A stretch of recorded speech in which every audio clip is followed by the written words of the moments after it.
عزیزان محترم، اللہ تبارک و تعالی نے اس ماہ مقدس کو بڑی شان عطا فرمائی ہے۔ ابن ماجہ کی حدیث مبارکہ ہے جسے حضرت ابن عباس رضی اللہ تعالی عنہ روایت کرتے ہیں۔ آپ اس کے راوی ہیں۔ آپ فرماتے ہیں کہ حضور نبی اکرم شفیع امم صلی اللہ تعالی علیہ وآلہ وسلم کا ارشاد گرامی ہے۔ آپ علیہ السلام فرماتے ہیں، جس شخص نے مکہ المکرمہ میں ماہ رمضان المبارک پایا اور اس سرزمین پر اس ماہ سیام کو اس نے اس حال میں پایا کہ وہ مکہ المکرمہ میں موجود تھا، اور پھر اس نے اس ماہ مقدس کا روزہ رکھا اور رات میں جتنا میسر آیا اس نے قیام کیا، تو اللہ تعالیٰ اس کے لیے اور جگہ کے 1,00,000 رمضان کا ثواب اس کو عطا فرمائے گا۔ 1,00,000 رمضان کا ثواب اس کے نام اعمال میں رب العالمین عطا فرما دے گا، اور ہر دن 1 گردن آزاد کرنے کا ثواب بھی اس کے نام اعمال میں رب العالمین کی جانب سے عطا فرما دیا جائے گا،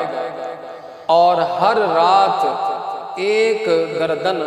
آزاد کرنے کا ثواب بھی اس کے نام اعمال میں لکھ دیا جائے گا، اور ہر روز جہاد میں گھوڑے پر سوار کر دینے کا ثواب بھی اس کے نام اعمال میں لکھا جائے گا۔ حضور نبی رحمت صلی اللہ علیہ وسلم فرماتے ہیں، ہر دن میں حسنہ اور ہر رات میں حسنہ اس کے نام اعمال میں رب العالمین لکھے گا، یعنی نیکیاں لکھے گا۔ عزیزان محترم، یہ حدیث مبارکہ آپ نے سماعت فرمائی جسے ابن ماجہ نے درج کیا ہے، اور اس کے راوی حضرت ابن عباس رضی اللہ تعالیٰ عنہ ہیں۔ تو نبی کریم علیہ السلام کا فرمان آپ نے سنا۔ تھوڑی سی اس کی وضاحت کرتا ہوا چلوں کہ نبی کریم علیہ السلام نے فرمایا کہ جو شخص اپنی زندگی میں رمضان المبارک کا مہینہ مکہ المکرمہ کی سرزمین پر پائے اور پھر یہ مہینہ سایہ فگن ہو جائے، تو اس کے دن کا وہ روزہ رکھے، رات کا قیام کرے، تو جب یہ مکہ المکرمہ میں اس مہینے کو پائے گا، دن کا روزہ رکھے گا، رات کا قیام کرے گا، تو میرے پیارے آقا صلی اللہ علیہ وسلم نے فرمایا اس کے لیے اللہ تعالیٰ اور جگہ کے 1,00,000 رمضان کا ثواب عطا فرمائے گا۔ یعنی اگر وہ کسی اور جگہ پر ہوتا تو 1,00,000 رمضان المبارک اپنی زندگی میں وہ پاتا، اسے میسر آتے، اور ہر سال اپنی زندگی میں وہ رمضان المبارک کے روزے رکھتا، تو اس کو پھر جا کر 1,00,000 یعنی 1,00,000 اس کی زندگی ہوتی، 1,00,000 اس نے رمضان المبارک پائے ہوتے، پھر جا کر اس کو یہ ثواب ملتا۔ اب اتنی زندگی ایک طرف اور 1 مہینے کی زندگی ایک طرف، اب 1 مہینہ اس نے مکہ المکرمہ میں پایا اس حال میں کہ رمضان المبارک کا مہینہ سایہ فگن ہو گیا، اور اس نے دن میں روزہ رکھا، رات میں اس کا قیام کیا جو اس کو میسر آیا۔ تو میرے پیارے آقا صلی اللہ علیہ وسلم فرماتے ہیں اللہ پاک اس کے نام اعمال میں اس 1 مہینے میں رمضان المبارک مکہ المکرمہ میں پانے کا جو ثواب ہے 1,00,000 رمضان المبارک کے کسی اور جگہ پانے کا ثواب اس کو عطا فرمائے گا۔ اور صرف اتنا ہی نہیں، اللہ کا جوش رحمت اتنا، یعنی اللہ کا رحمت کا دریا اتنا جوش میں ہے کہ اللہ پاک اس کے نام اعمال میں ہر دن یعنی وہ مکۃ المکرمہ میں گزار رہا ہے، روزے رکھ رہا ہے، قیام کر رہا ہے، تو فرمایا اس کو ہر دن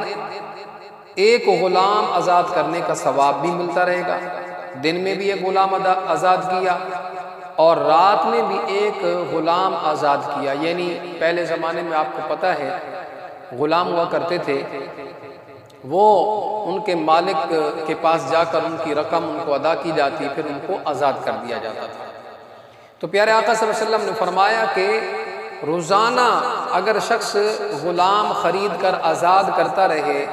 رات کو بھی دن میں بھی، تو میرے آقا علیہ السلام فرماتے ہیں مکۃ المکرمہ میں رمضان المبارک پانے والا اتنا عظیم شخص ہے کہ اللہ پاک اس کو ایک غلام دن میں آزاد کرنے کا ثواب عطا فرمائے گا، ایک غلام رات کو آزاد کرنے کا ثواب عطا فرمائے گا۔ اور پھر فرمایا کہ اللہ پاک ہر روز یعنی اس کو یہ بھی ثواب عطا فرمائے گا کہ ہر روز اگر کسی شخص کو وہ گھوڑے پر یعنی تیار کر کے گھوڑے پر سوار کر دے اور اس کو جہاد کے لیے روانہ کرے تو یہ بڑا ثواب کا کام ہے۔ تو فرمایا یہ اس شخص کو اس جہاد پر گھوڑے پر سوار کر کے روانہ کرنے کا جو ثواب ہے، یہ اس شخص کو رمضان المبارک کا مہینہ مکۃ المکرمہ میں پانے والے کو یہ ثواب اللہ پاک عطا فرمائے گا۔ تو دعا فرمائیں اللہ پاک ہمیں بھی اپنی زندگی میں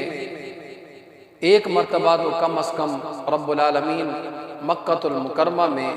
ہمیں ماہ سیام دیکھنا نصیب فرمائے، اور اس کے روزے رکھنا، اس کا قیام کرنا رب العالمین راتوں کا ہمیں نصیب فرمائے۔